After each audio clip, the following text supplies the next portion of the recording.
بسم اللہ الرحمن الرحیم۔ الحمدللہ، آج ہماری تلاوت کا آغاز 11ویں پارے سے ہوا۔ اللہ کے نبی صلی اللہ علیہ وسلم تبوک سے واپس آ رہے، اللہ تعالیٰ نے بتا دیا کہ منافقین آپ کی خدمت میں آئیں گے، بہانے بنائیں گے اور اپنے آزار پیش کریں گے کہ یوں ہوا اور یوں ہوا، اور اس وجہ سے ہم میدان جہاد میں اور غزوے میں شریک نہیں ہو سکے۔ آپ علیہ الصلوۃ والسلام واپس آئے مدینہ میں، اور اسی انداز سے منافقین آپ کے پاس آئے اور مختلف بہانے بنا کر لائے۔ آپ کی اعلیٰ اخلاق اور آپ کی مروت سب کچھ جانتے ہوئے بھی آپ نے اس کا اظہار نہیں کیا اور خاموش رہے۔ آپ خاموش رہے، لیکن سچے مخلص ایمان والے انہوں نے اپنی غلطی کا اعتراف کیا اور جھوٹ کے ذریعے اپنی غلطی کو سچ نہیں قرار دیا۔ اللہ کی رحمت ان کی طرف متوجہ ہوئی۔ پھر مخلص ایمان والوں کا تذکرہ فرمایا، حضرات صحابہ رضوان اللہ اجمعین، بتایا کہ سارے کے سارے جنتی ہیں، چاہے وہ مہاجر ہیں چاہے وہ انصار ہیں، سارے کے سارے جنتی ہیں، اور جو ان کا سچا پیروکار ہوگا انہیں بھی اللہ جنت عطا فرمائے۔ اللہ کے نبی صلی اللہ علیہ وسلم فرمایا کرتے تھے، اس امت میں بہت فتنے آئیں گے اور بہت تقسیم ہوگی اور بہت فرقے بنیں گے اور بہت گروہوں میں یہ امت بٹ جائے گی، لیکن حق سچ والے وہ ہوں گے جہاں میرا راستہ ہوگا اور میرے صحابہ کا راستہ، اسے مضبوطی سے پکڑ لے۔ یہ گمراہی سے حفاظت کا راستہ ہے اور صراط مستقیم کا راستہ ہے۔ فرمایا سارے کے سارے صحابہ رضوان اللہ علیہ اجمعین جنتی ہیں اور ان کے سچے پیروکار بھی جنتی ہیں، اس کا تذکرہ فرمایا۔ پھر اللہ رب العزت نے اس بات کا تذکرہ فرمایا کہ یہودیوں کا ایک راہ ابو عامر، اس نے مسلمان نما منافقوں کا ایک گروہ کھڑا کیا مسلمانوں میں تفرقہ پیدا کرنے کے لیے، اور اس کو اس انداز سے اس سازش کو پروان چڑھایا کہ ان منافقین نے ایک مسجد کھڑی کر دی، مسجد زرار کھڑی کر دی۔ ان کے پیش نظر یہ تھا مسلمانوں میں تفرقہ بن جائے، مسلمان تقسیم ہو جائیں اور مسلمان باہمی دستے گریبان ہو جائیں۔ جب دنیا کفر نے مسلمانوں کو آپس میں لڑا دیا، وہ تماشا دیکھ رہی ہے، اور مسلمان آپس میں دستے گریبان ہر جگہ نظر آ رہے ہیں، کہیں سیاست پر، کہیں فرقہ بنیاد پر، کہیں رنگ کی بنیاد پر، کہیں زبان کی بنیاد پر، کہیں وطنیت کی بنیاد پر، کہیں صوبائیت کی بنیاد پر لڑی رہے ہیں، اور وہ تماشا دیکھ رہے ہیں۔ تو یہودیوں نے منافقین کا ایک گروہ کھڑا کیا مسلمانوں میں تفرقہ کھڑا کرنے کے لیے، اور اس سازش کو پروان یوں چڑھایا، ان منافقین نے ایک مسجد بنائی، مسجد زرار۔ آپ علیہ الصلوۃ والسلام سے کہا آپ اس کا افتتاح کریں تاکہ مسلمانوں میں اس مسجد کا اعتماد بحال ہو جائے۔ اللہ نے اپنے حبیب صلی اللہ علیہ وسلم کو بتا دیا، آپ نے افتتاح نہیں کرنا، آپ نے نہیں جانا۔ پھر آپ کے حکم سے اس مسجد کو جلا کر راکھ کر دیا۔ وہ مسجد نہیں تھی، وہ تو فتنہ تھا، اور وہ مسلمانوں میں تفرقہ ڈالنے کا ایک اڈا تھا، آپ نے اسے راکھ کر دیا۔ پھر اللہ رب العزت نے فرمایا مسجد قباء ہے، جسے نیک لوگوں نے، پرہیزگار لوگوں نے جس کی تعمیر فرمائی ہے، اور جہاں نیک اور صالح لوگ نماز پڑھتے ہیں اور پاکیزہ ہیں، ظاہر کے لحاظ سے بھی باطن کے لحاظ سے بھی آپ کے لائق ہے، آپ وہاں تشریف لے جائیں۔ اور آج بھی اس مسجد قباء کا یہ مقام ہے، کوئی آدمی اپنے گھر سے باوضو ہو کر جائے اور وہاں 2 رکعت نفل پڑھے، اسے ایک عمرے کا ثواب ملتا ہے۔ پھر اللہ رب العزت نے ایمان والوں کی جان کی قدر و قیمت بتائی کہ ایمان والوں کی جان بڑی قیمتی ہے، اس لیے کہ اس کا خریدار اللہ ہے۔ جو اللہ کے راستے میں جان قربان کرتا ہے تو اللہ سے سودا کرتا ہے، اور یہ بہت بڑی کامیابی کی بات ہے۔ پھر مخلص ایمان والوں کی 10 خوبیوں کا تذکرہ فرمایا اور توجہ دلائی، ہر مسلمان اپنے اندر یہ خوبیاں پیدا کرے، توبہ کرنے والے، عبادت کرنے والے، روزہ رکھنے والے، رکوع کرنے والے، سجدے کرنے والے، برائی کی طرف اچھائی کی طرف بلانے والے، برائی سے روکنے والے، اور اپنی پوری زندگی میں ہر موقع پہ اللہ کے حدود کا خیال رکھنے والے، یہ ہیں ایمان والوں کی صفات۔ توبہ کرنے والے، عبادت کرنے والے، رکوع کرنے والے، سجدے کرنے والے، اچھائیوں کی طرف بلانے والے، برائیوں سے روکنے والے۔ والحافظون لحدود اللہ، معاملات، معاشرت، خوشی، غمی، لین دین، تجارت، زراعت، کھیتی باڑی، گھر باہر، اللہ کے حدود کا خیال رکھنے والے۔ فرمایا وبشر المؤمنین، ایسے ایمان والوں کو خوشخبری سنائیے، خوشخبری سنائیے، اور پھر تلقین فرمائی آپ کو اور آپ کے واسطے سے پوری امت کو کہ کسی کافر کے لیے توبہ اور استغفار نہیں۔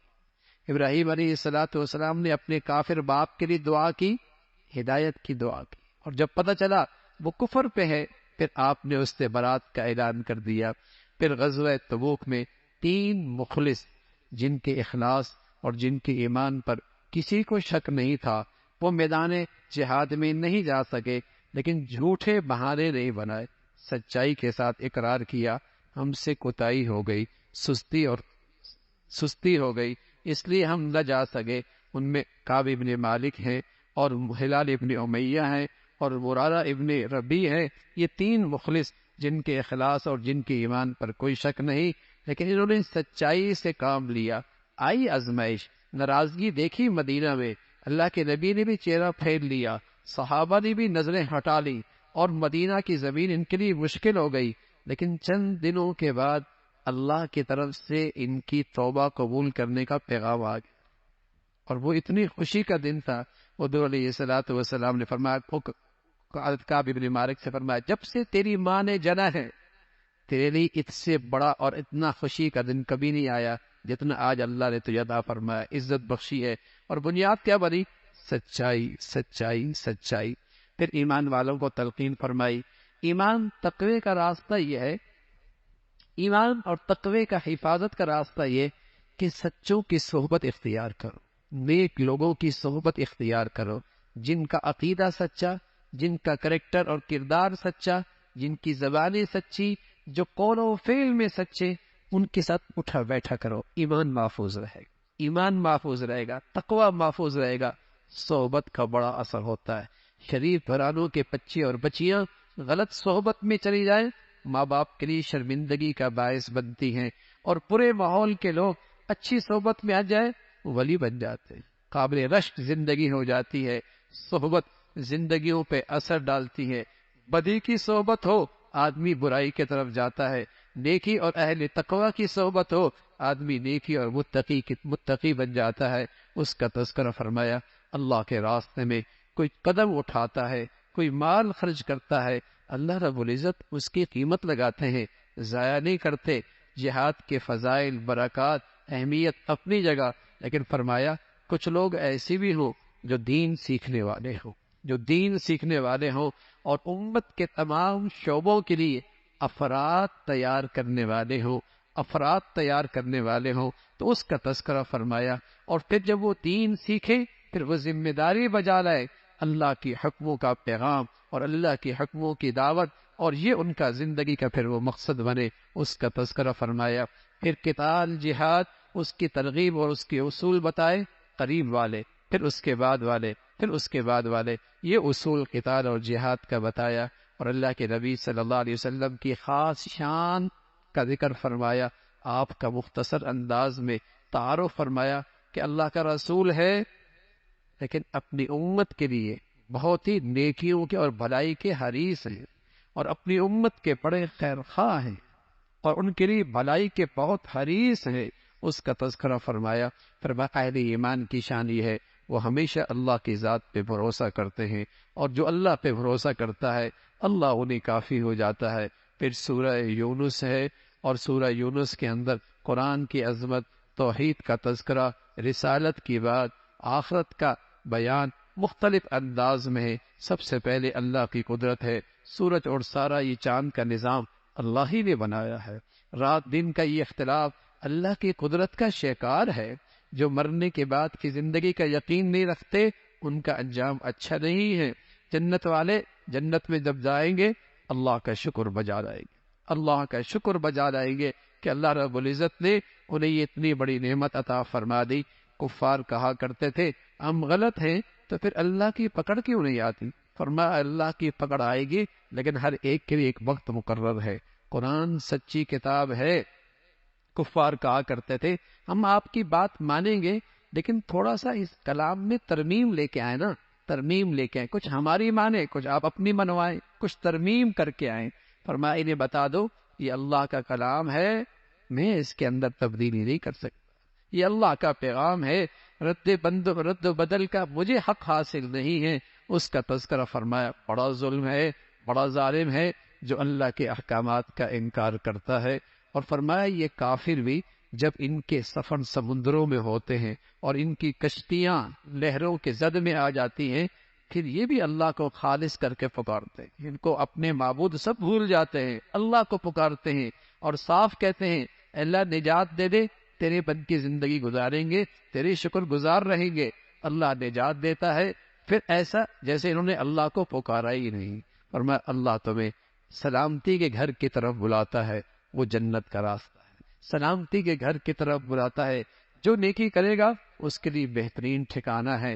پھر فرمایا اللہ کی قدرت نہیں دیکھتے، رزق کون دیتا ہے، ہر قسم کی مخلوق کا رزاق کون ہے، زندوں سے مردہ، مردوں سے زندہ کون پیدا کرتا ہے، ایک اللہ ہی کی ذات ہے اور اسی کی تو قدرت ہے۔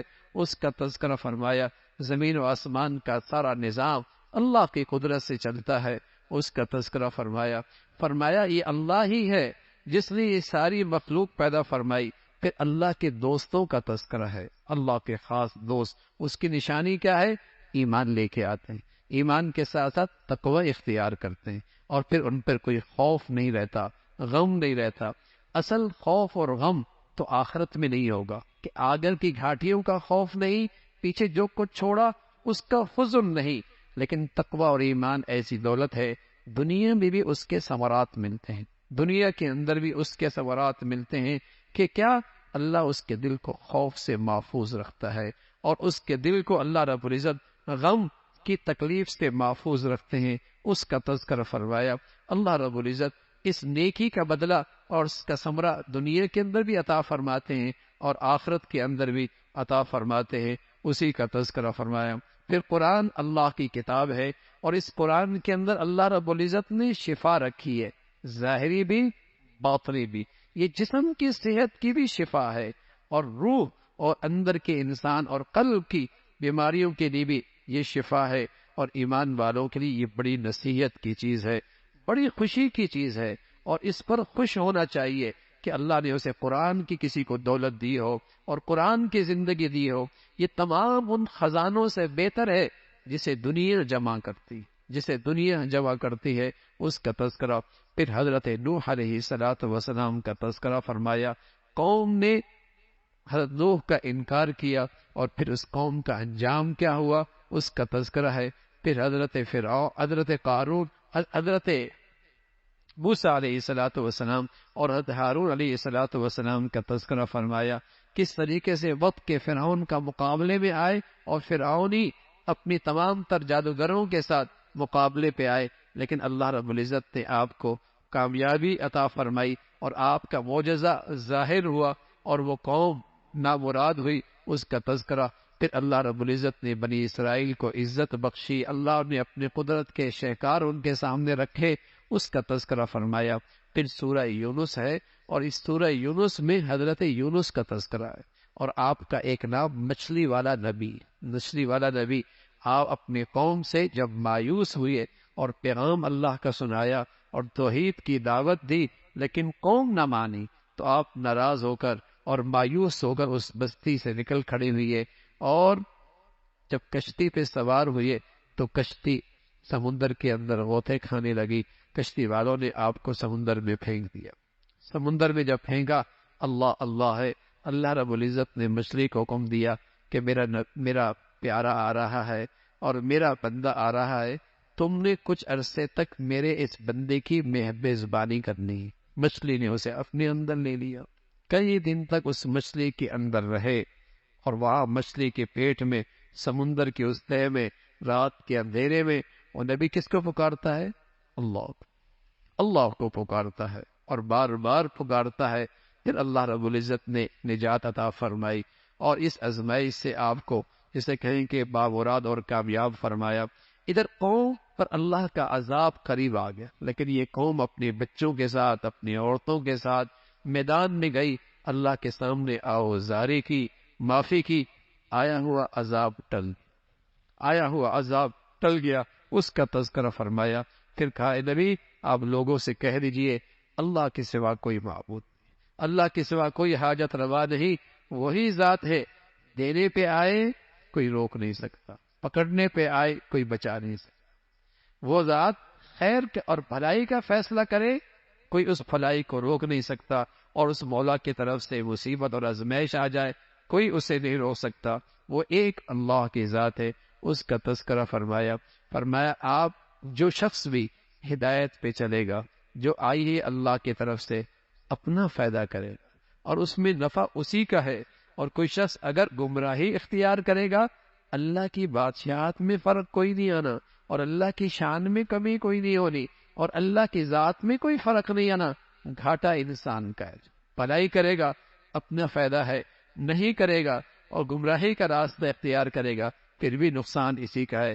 پھر اللہ نے اپنے نبی کو پیغام دیا، آپ آسمان کی طرف سے آئی ہوئی وحی کی پیروی کرتے رہیں اور صبر کرتے رہیں. ایک دن آنے والا ہے اللہ رب العزت سزا اور جزا کی شکل میں فیصلہ فرمائے. دنیا میں اللہ نے فیصلہ تو کر دیا حق اور باطل کا، لیکن ایک دن اور آنے والا ہے جہاں فیصلہ دلائل سے نہیں ہوگا، جزا اور سزا سے ہوگا. ہر آدمی سر کی آنکھوں سے دیکھے گا یہ کامیاب اور یہ ناکام ہے. فرمایا اس وقت تک آپ صبر کیجئے، اللہ رب العزت بہتر فیصلے کرنے والے ہیں.